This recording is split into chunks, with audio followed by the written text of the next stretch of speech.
It was a tough weekend, but actually, are you pleased with how you turned up today and performed today? Has that taken some of the edge off it a little bit?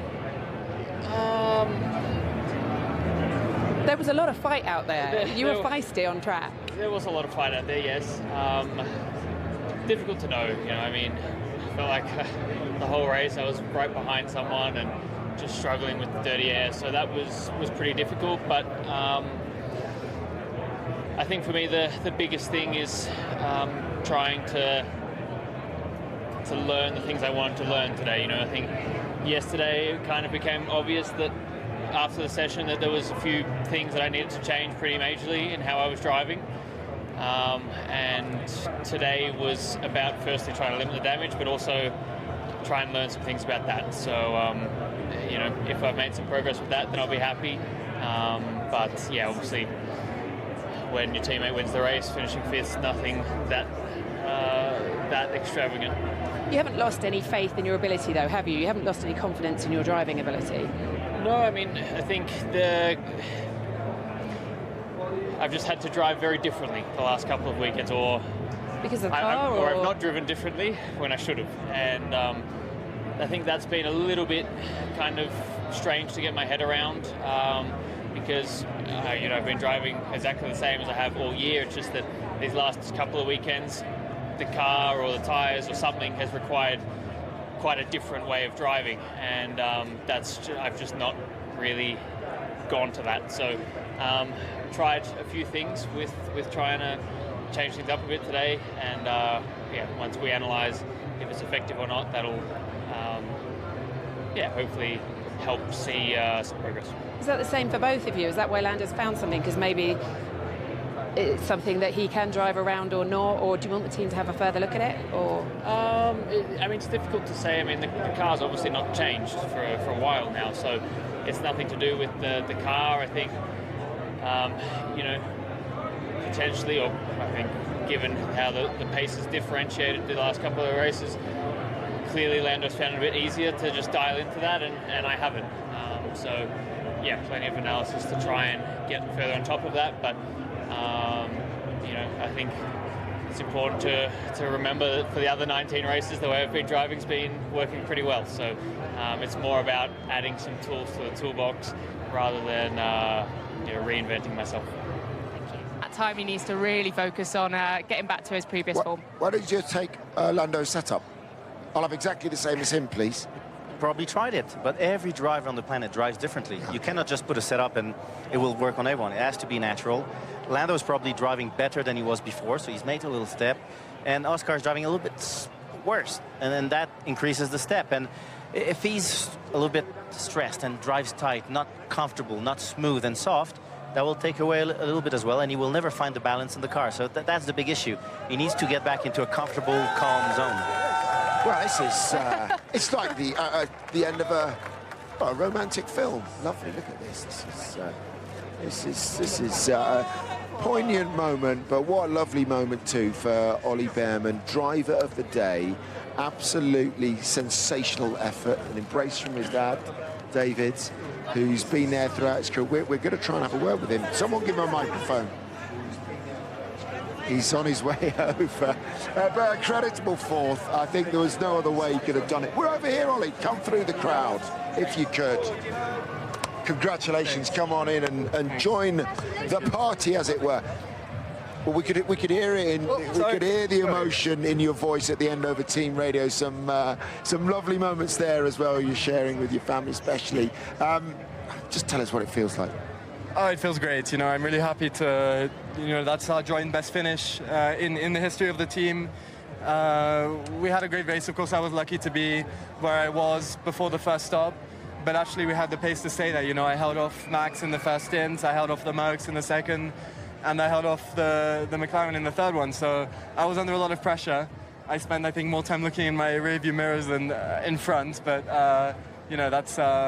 that's sometimes how it has to be, and I'm really, really proud of the team because that really validates all the hard work we've been doing over the past few races. You say lucky, but you made the most of the chaos. You did the move on Max into 7. Talk us through that, because it looked pretty hairy at one point. Yeah, I know when you race against someone like Max, he doesn't give you an inch, so you need to to fight the same way back. And honestly, to go wheel to wheel with him is a very cool moment as well, because I was watching him since I started watching F1 basically, and I think he's the best driver in F1. So although he did a better race than us, we had a cool fight. Talk us through it. So yeah, everyone kind of checked up here in 5, and I managed to get the switchback. But then there was a yellow flag, so I didn't want to do the move there. So then we were kind of doing a drag race here on the exit. I broke as late as I dare into 10.7, and it was really slippery out there, but managed to get round. Well, you had a full-on weekend. Good qualifying, good pace, good start. That was really good racecraft as well against Max, and then you survived the pressure. Was that due to the car? Somehow the car was perfect for you this weekend, and you showed confidence. It's something you can carry on into the next races. Honestly, like, you know, we had a good quali car. We were in Q3, but that lap I did in Q3 felt amazing. You know, when I crossed the line, from the expectation, you know, last week we were P9, the week before we were P9, I felt like relatively we were even better than that. I was thinking to be in 8th or 7th maybe, and we were 10th. You know, we were almost a second off. So I think what we did this weekend has really been biased towards the race. We had great race pace even on Friday, and even if I managed to squeeze through into Q3, the race pace was clear, and we deserved that today. Do you want to have a quick look at your dad celebrating? I mean, look, we see it quite often with your old man. I think he's the craziest guy in the whole. He gets into it. He does get into it. He's one of the boys, one of the mechanics. Yeah, exactly. Just quickly, do you feel comfortable? Can I just say, but the mechanics did probably the 2 best pit stops we've done all year. Yeah. You know, we don't have the newest equipment. We don't have the most cutting-edge technology like these top teams. So, you know, we have a disadvantage in pit stops.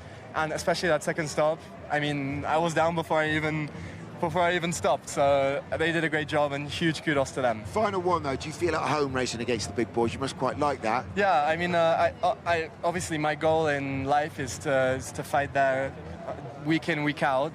I didn't expect to be, you know, racing a McLaren or a Red Bull or a Merc, or even, you know, fighting with a Ferrari in a way.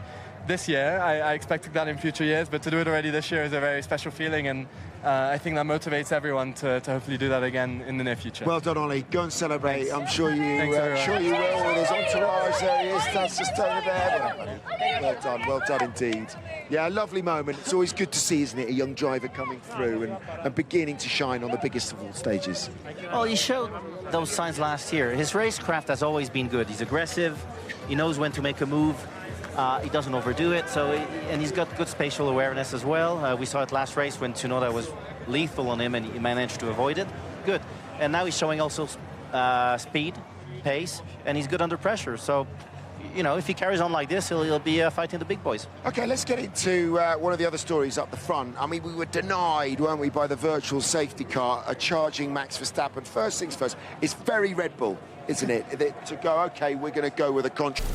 Charles, how nervy was it in the car at the end when Max was hunting you down? I thought you were going to speak about the start. That was probably the most stressful part of the race, because I really thought that this would be the end of my race. But the last part of the race was also quite tricky. I knew that Max was on the preferred tire at that point, which is strange because normally the medium should last longer, but the soft was today much better, which is very strange. So yeah, I'm happy with everything we've done. Got a little bit lucky with the safety car. I'll take that. Tell me about the start then, because a lot of drivers have described it as chaos. What was your view of it and how it was handled? Chaos as well for me. I mean, obviously there was Lewis on the inside, which I don't think he expected that Max was on the outside of me. And so there was a little bit of contact, and then then I went on the dirty side of the track, no grip at all. And I couldn't really stay there as the angle with Lewis was just impossible to make the corner. So I had to go straight, and but it was quite stressful. I really thought the race will end, not only for me, but also for Lewis and for Max, but yeah, mostly for Lewis. Are you happy with how your teammate moved at the start as well? You had any issues with it's racing. I think Lewis wanted to try and take his shot. I would have done exactly the same if I was him, so I have no, it's completely normal. Thank you. Thanks, Charles. We'll get into potential penalties and the penalty to Lewis Hamilton after the break. But yeah, as far as his weekend was concerned, he got the luck and his teammate didn't. It went well. They both had pace. Lewis' pace went down a little bit in the race. I think he was just upset about the penalty in the first lap because, you know, Charles got in by cutting across the chicane. Yeah. Had it not been his teammate, there would have been some complaints from the team. But, you know... Should it have been a penalty? Well, Lewis was ahead on the inside and Charles decided to cut across. He could have tried to stand the track and he didn't. He just went for it and thought it'll be Lewis anyway. No, not an issue.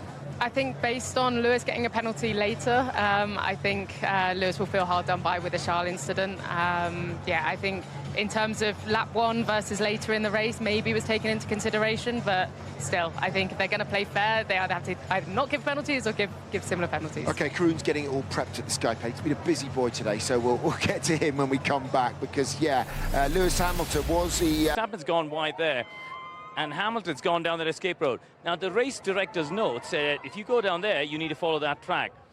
As we'll see, Lewis doesn't. He goes across the cross. He was investigated for this, but the stewards let him off the hook. What they didn't let him off the hook for was gaining an advantage, and he's clearly gained, both in terms of gap to the chasing pack of Behrman and Verstappen, but more importantly, gained a place. They've judged he's gained a place on Verstappen, having been behind him. Let's go on board and look at it from the cockpit. There we go. It's just taking a second to load. As we see now, this is the lunge from Verstappen. He's gone for the move, gets to that apex. It's a big lunge, but we've seen Max do this before when there's a sniff of an opportunity. There is a bit of a bump. Hamilton has to open the wheel. That's then forced him off wide. So the stewards looked at it and judged that they didn't believe that Verstappen deserved anything for that bump and forcing Lewis off wide there. Let's go back and have a look at it again. Let's slow down. Watch Hamilton's hands. There's the bump, and that has clearly forced him off the track. But on this occasion, the stewards thought that Verstappen was entitled to the room. He'd got to the apex first, and he was in front there. He's clearly in front through the second apex. Hamilton, on this occasion, has forced him off wide, so it's kind of a tit-for-tat situation there. And Verstappen's come out in front. He's popped open the DRS, so he's just accelerating on. He has no intention of giving the place back, and he's just accelerating on there. Up at the next braking zone. Watch Max here. So he locks up. Hamilton also locks up. And they both go deep. And I'll just pause at the point where you could see Max has tried to make it back on track, and in fact does make it back. But he's at this point clearly off the track there. And we'll see, as he comes around turn 5, Lewis there appears in his sight. Now, I'll just switch to Hamilton. Listen in here.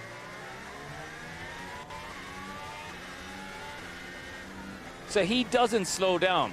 At no point does Lewis slow down there. So the team haven't told him to back off and give up the place or give up any time there. He's just accelerating on. And the stewards have been listening to that and seeing that he didn't make any attempt to back off there. Behrman, in the meanwhile, gets into a battle with Verstappen. I mean, really opportunistic stuff there. And in the end, for Lewis and Max, I think Ferrari could have done a better job of just getting on the radio to Lewis and advising him a bit more about giving the time up. Because when the communication we heard, and there might have been other stuff, but the communication we heard was that he'd been penalised for the incident, but that wasn't actually the case. It was about not backing off and giving up the time he'd gained. Back to you. But Karun, can I come back to you on this one? 10 seconds? I mean, we've seen it 5 seconds before. Did you not think that was pretty steep? Yes, I agree. I think actually 5 could have been a fair solution in that sense. I do agree. You agree with that, Mine? Yeah, but I understand the point of the marshals. He gained a position and he gained also like 4 or 5 seconds. Yeah. So it's a double whammy. I think 5 seconds. I think 10 seconds for that kind of incident. They're racing wheel to wheel. They're already banging wheels. Max is going off. It's like Karun said, tit for tat to a degree. Then went over the line a little bit. Lewis gained a bit too much. 5 seconds is what I think. But then also I personally think maybe Charles also deserved 5 seconds for lap 1 as well. Good point, Jamie. Let's go back to Karun. He's still there. Yeah, I can. Do you want to have a look at that? Have you got that in the pad? Ask and you get Simon. Thank you. Right, let's have a look, Jamie. So left is Lewis, right is Charles. And they get off the line. You can see Lando got a much better launch there. Charles came across the left-hand side. Lewis tucked it. Look how close they are at this point. He's moving over. You could see he's looking in his right-hand mirror there. He sees Lewis is coming. Gives him just about enough width. And we heard Charles saying to Rachel earlier just how stressful it was at turn 1. I'll play it in slow-mo, and you can see just how close they got there. Now, watch this. So Verstappen's now gone straight on. Ignore him for a minute. And here come the two Ferraris. Now, at this point, you would say Lewis has made a big effort here to give Charles space. He's given Charles all of that space to make the corner. There's no doubt about it. Now watch Leclerc's hands on the right. There. He gets a snap of oversteer because he's on the dusty, dirty part of the track. And that's actually why he's ended up off the track. I don't think he intended to go there. I don't think it was a premeditated move to cut the corner. I think he got caught out on the dust. So he's thinking to himself, right, I'm just going to floor it, get out in front, and then I'll sort it out. So he's popped up in the lead of the race at this stage. Now he's looking in his mirror because he can see the pack coming behind. He's backing off, waiting for Lando to get past. He knows he needs to get the place up to Lando. The challenge now is how does he not lose any more places?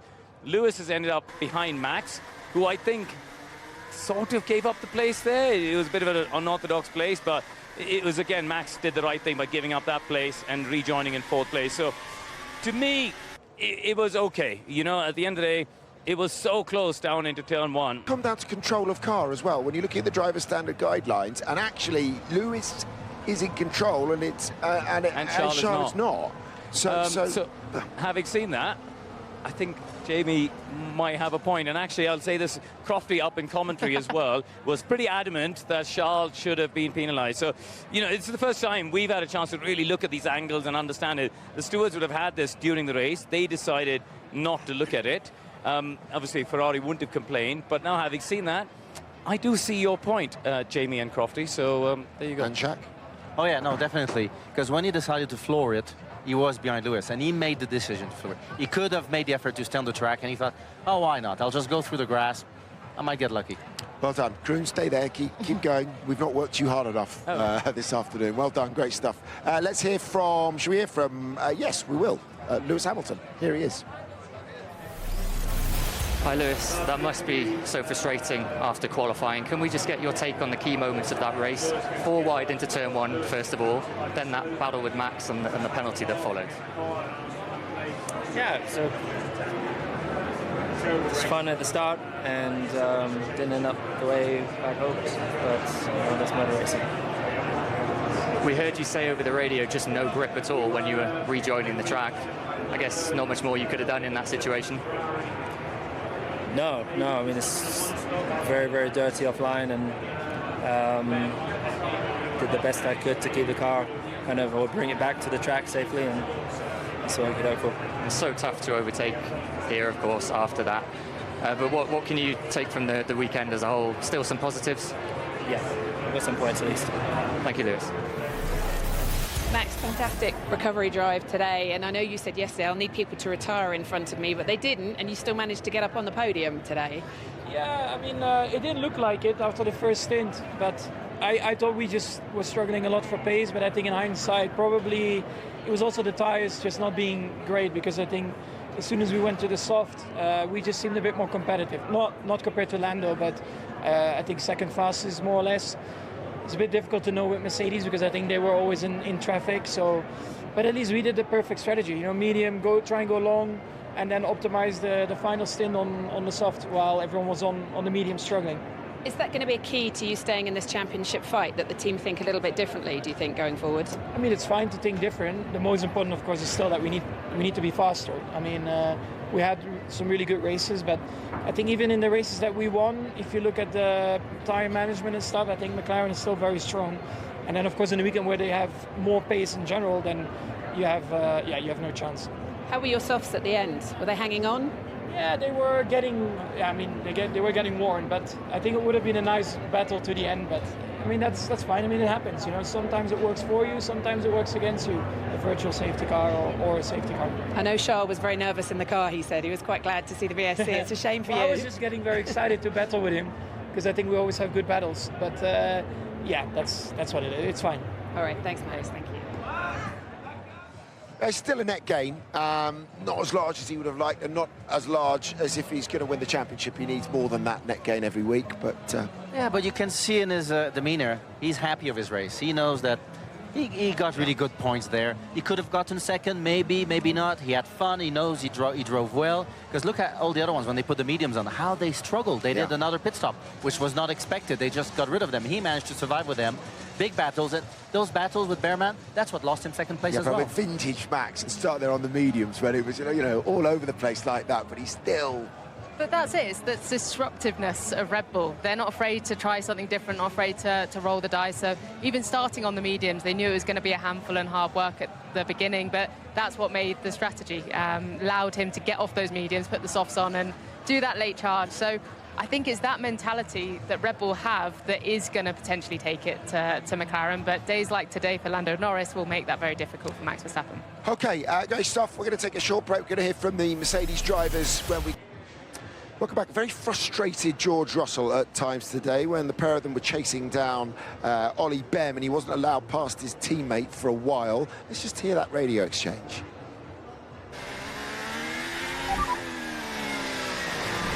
I've got more pace here. Okay, well, you're free to overtake. I've got a McLaren up my... Want me to let him past? No, thank you. Just checking. Great. But George, we heard you on the radio, and it sounds like it was a really frustrating afternoon for you. Do you think there's an opportunity been missed today? Well, I was more frustrated in the race situation. I don't understand how three drivers can cut the first corner and just continue in the position they entered. It's like allowing you to risk everything, but you just have a get-out-of-jail-free card if you get it wrong. So... And then obviously Max and Lewis, when they came together, Lewis got the penalty, rightly so, but Max was off the track, came back on, wrong place, wrong time for me, and I lost 3 positions, and obviously I was pretty frustrated, but it all stemmed from lap 1. Is there a lack of consistency then, do you think, in the stewarding decisions? Or does it need to be explained more to you guys? It's ultimately down to the circuit. If there is this get-out-of-jail-free card, if that was gravel, no one would be there. We've seen it almost every year we've been here. I think it was Carlos last year, Charles the year before, Lewis 10 years ago. It's like a lawnmower racing. So I don't know, something needs to change there. Just, as I said, if you can just send it down the outside, you could either make it stick or you just cut the grass and you return in the position you were in before. That's not really how it should be. And then the decision from the team, I mean, I know you were saying, look, we can get a podium here. If you can just let me pass Kimi, I've got more pace. Yeah. The team left it quite a few laps before they did do that. Was there more opportunity? Had they done it earlier? Would you have been safe from Piastri then, or what was available to you?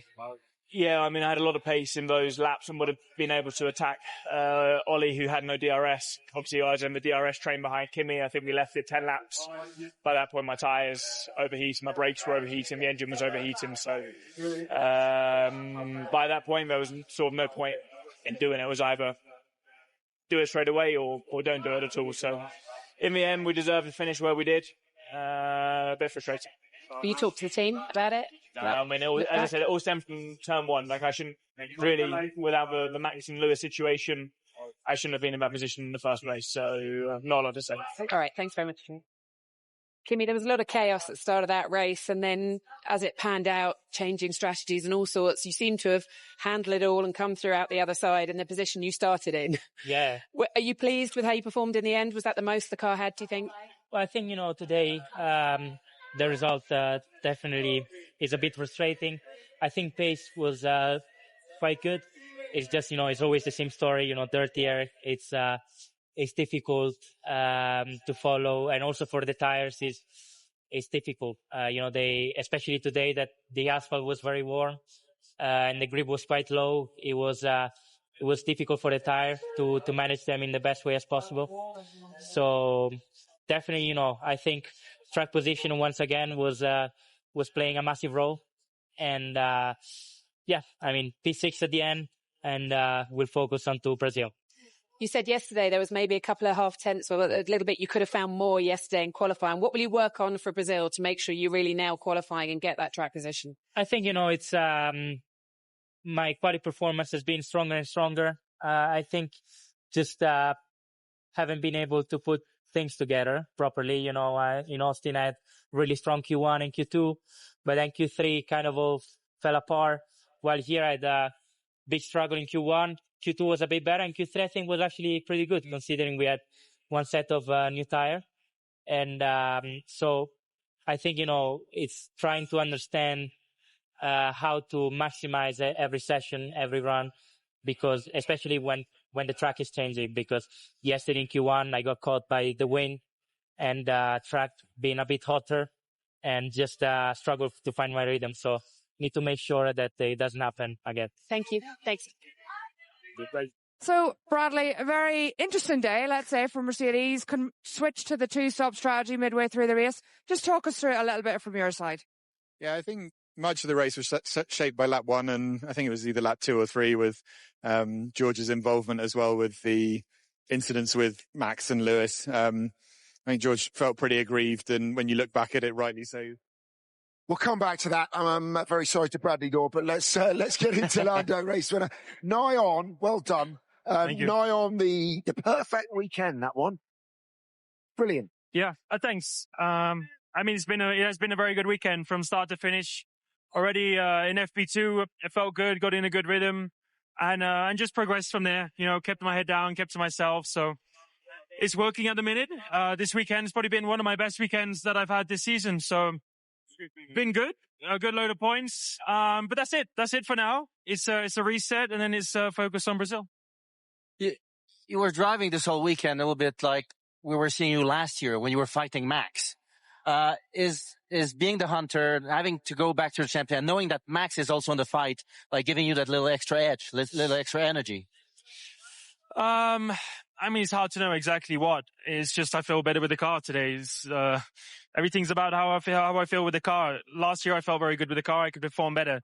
This year I've struggled to get to grips with it. It's been incredibly quick, but it's clearly still difficult to drive. And but when you get in that sweet spot, you can make it work. And it's still something that over the last few weekends I've struggled with, like even in Singapore. I mean, we had our debrief and we sat down for half an hour and I'm like, guys, this is exactly the car I don't want. This is the reason why we can't win more races, why we're not going to win in the future, is if we keep having a car that doesn't give me what I need. This weekend, I just had a little bit more what I need and I can perform how I did this weekend. So it's as simple as that. Lando, you're leading the championship again now. I wonder how much satisfaction you take from the fact when there are a few people questioning what was going on and the mistakes prior to the summer break. You've come back and you've answered those critics and you've chipped back at this lead week in, week out in the last few races. Do you take satisfaction from that? You've never doubted yourself? Maybe at times at the beginning of the year, I certainly did. I wasn't getting up to grips and wasn't finding the way to make it work, and I'm finding a better way to make it work now. So it's as simple as that. Of course, it gives you good confidence, and in the last few weekends, like one race, really I don't care about. Like one race performing well, I don't think means anything. 2, 3, 4 in a row does. So I think the last few months have been good. Max has still caught me. I've had one good weekend now, but Max has still caught over the last few months, and I still got to keep my head down. So. Yeah, exactly. Concerning that battle for the championship, you got your teammate very close in points, but he's really not in a good moment right now. And then you got Max, and you know how Max is, how relentless he is, and he's coming back. The fact that you're also fighting your teammate and you have to be a little bit cleaner with your teammate, will that help Max? Does that put you a little bit on the back foot? I don't think so. I mean, people can always say what they want and come up with their own opinions, and everyone has the right to do that. So I don't think so. I don't think it's hurt us at any point this season. People, of course, will say that it has. It hasn't. Of course, it's just a lot more questions. There's a lot more controversy that people like to create. We've still gained as a team this year because we have two guys that perform very well. It's why we won the Constructors already last weekend, and Red Bull's fighting for a world championship, but they don't have a second driver that can perform and back him up. So, there's a lot of things that we do very well that I think we don't get praised for. So, no, I think we're performing well as a team. I think we'll continue to do that. I think we're performing how a championship team needs to perform. Lando, just a final one. I know you're a golfer. We talk about the Ryder Cup, momentum swings in that. It's the same in all sport, right? You've got the momentum now. How important is that? Yeah. So late in the season. Well, you might say that, but I'm not a believer in momentum. In some ways. Like I said, one great weekend really doesn't mean anything. 2, 3, 4 in a row means something. So but you've had I've a few had of those. that in a row now, so I like to continue that. But I'm fighting the best guys in the world who can turn it around at any time. So there's no point thinking, oh, I'm feeling amazing and the others aren't, or whatever. I just focus on myself, focus on my own job, and that's all I can do. Now we're coming to a few races that are very chaotic. You did really good in chaos today. Yeah. When you get to Brazil, it might rain, might not rain. Do you feel that you can have the edge in the wet as well? Wait and see. I've had some great performances in the rain in the past. I've had some, obviously, also some not so good ones. Time will tell. It's always tricky. We know that some of the others perform very well. It's opportunities for others to capitalize on those conditions. So no point guessing and presuming anything. I go home, I rest, and I focus on next time out. Thank you, Lando. Appreciate Cheers, it. We'll let you go and so enjoy much. that. And you'll take that microphone over there. Now, apologies to Bradley Lord. Let's go back to him now. So, Bradley, a very interesting day, let's say, for Mercedes. Can switch to the two-stop strategy midway through the race. Just talk us through it a little bit from your side. Yeah, I think much of the race was shaped by lap 1, and I think it was either lap 2 or 3 with George's involvement as well with the incidents with Max and Lewis. I think George felt pretty aggrieved, and when you look back at it, rightly so, he was probably the only guy to stay within the white lines, yet came out losing position and then got forced off track again at turn 5 and lost out there too. So yeah, didn't get the rub of the green. From there, obviously Kimi running ahead of George, got into the race, made our sort of convert into our planned one-stop strategy. Kimi managing the tyres, pressure from behind with George, and Piastri pressuring him, and then we had that difficult situation. Do we invert? Don't we invert? We decided to. After a few laps, George felt then the tyres were past their best and was unable to make progress against Ollie. So one of those very finely balanced judgment calls, and obviously reinverted back afterwards, but yeah, leaves a bit of a dissatisfied taste in the mouth. Yeah, it's always difficult when you're switching cars, and each driver always feels like they've not got the best out of it. But do you think there was more on the table for George if that decision had come earlier? Do you think he could have got past Oliver Bearman, or was overtaking just too difficult? I think overtaking was really difficult. Obviously later in the race when they converted to the two-stop, both on same age soft tyre, George closed up on the Haas but was unable to make the pass. So maybe, but it's in the realms of ifs, buts and maybes. I think ultimately coming out on the wrong side of sort of lap 1, lap 2, and then that really shaped our race. If we look at it, the only car to make any progress was Piastri's McLaren. We saw from Norris's performance out front just what potential that car had, and again they were sort of 3 to 4 tenths to the good, I think, relative to all the rest of us who were fighting within a tenth of a second. Thank you very much, Bradley. Thanks for your time. Thank you. So 6th and 7th for them, but of course we go to Interlagos, a place where George has had good success in the past. Absolutely, it's got his first win, wasn't it? So yeah, I think they've got Brazil coming up, Vegas coming up, places they've had good history at. I think today was maybe a bit of a lesson for the pit wall. I think equally it looks so hard to follow. I'm not sure if much could have else been done, and I feel a bit bad for Kimi in the end, because I think with a bad pit stop and actually with the way it inverted the positions, probably didn't maybe get as much out of it as he could have done. Yeah, when you're going to make a decision, make it fast. Yeah. The more you delay, then you know that you'll be in no man's land. So it was obvious that Russell had more pace at that point, and 3 or 4 laps behind on this track. You cook everything. You cook your engines, your brakes, your tires. The team knew that as well, so it's really strange that they weren't quicker on the decision making. Now, as we understand it, a decision's going to be made after Mexico. That's what Dr. Marco said. Although that was contradicted, wasn't it, by Alan Permain down there, about what's going to be happening in the Racing Bull family and the Red Bull family next year. And I wonder if Yuki Tsunoda has any chance of clinging on. He finished outside of the points today, just in 11th. Let's hear from him. Yuki, talk to me about your race today. There's a couple of points there on the radio. You sounded like it was quite a frustrating afternoon. Yeah, today easy points. Probably ended up, if we ended up, smoothly, I would say P6, P7. So yeah. So why didn't you get them? What happened? Yeah, unfortunately, pit stop was there, probably around 12 seconds, more than that, probably. But also, yeah, it's just not that. It's not just that. Like a couple of things that I flagged it, but couldn't able to, I would say, avoid it, or I don't know. Yeah, managed to save those things situation, which I can't say here. But yeah, very, very frustrating. To be honest, like it was pretty much out of control, out of my control. And I think what I can control, I think I maximize it. First in space was good. I mean, strategy was good in terms of tire allocations, I would say. You know, if you see Max, he ended up P3, and I was not far away in the first stint, so yeah, very frustrating.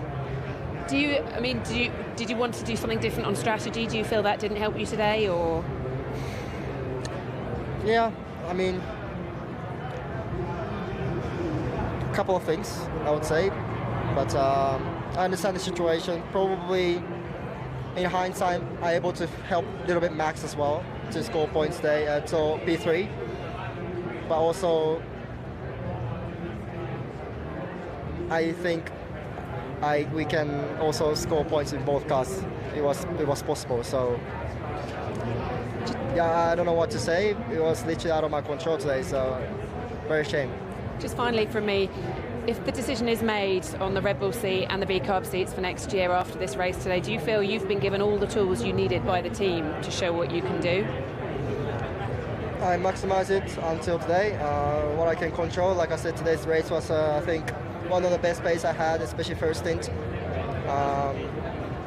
yeah, that's positive, and let's see. All right, thanks, Yuki. Do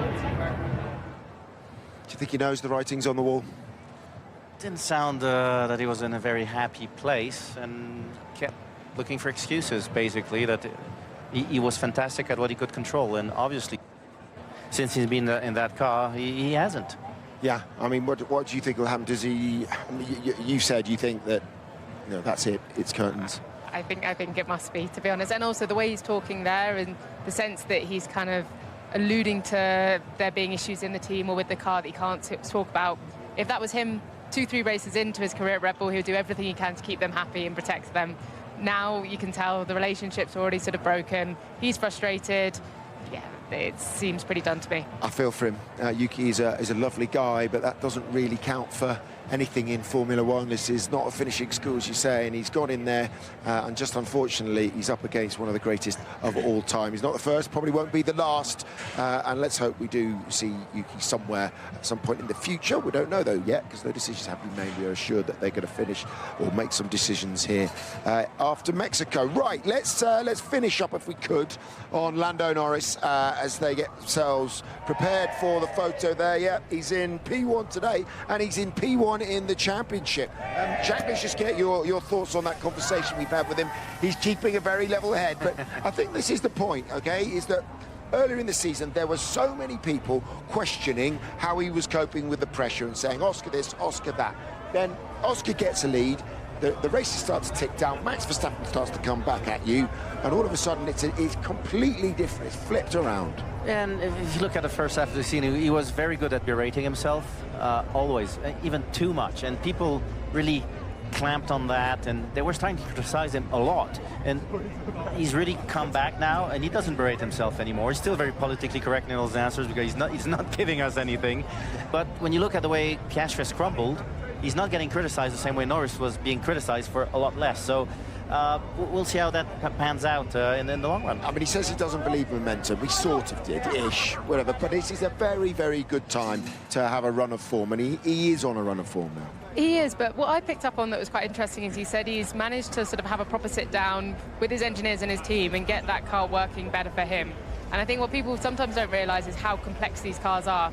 Yes, he's in the same car as his teammate, but there's so much you can do to refine it and make it more individual and make it suit you better, and that does equate to lap time immediately. And whatever they've done is working for Lando, but it isn't working for Oscar. So this momentum thing is real, and if he can keep knowing that that's not working for Oscar and it's working for him, keep pushing the team in that direction, get them on side, that's where it's going to be game on for Lando. One final thing, if they have another couple of weekends like this, or Lando does, where he disappears off into the distance, actually I thought it was quite telling what Max was saying. You know, you have a race weekend like this, we could not live with them.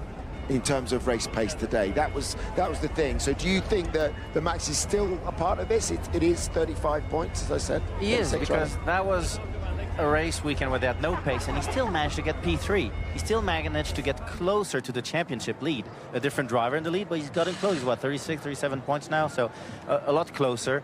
And we're coming to tracks where he's always been brilliant at.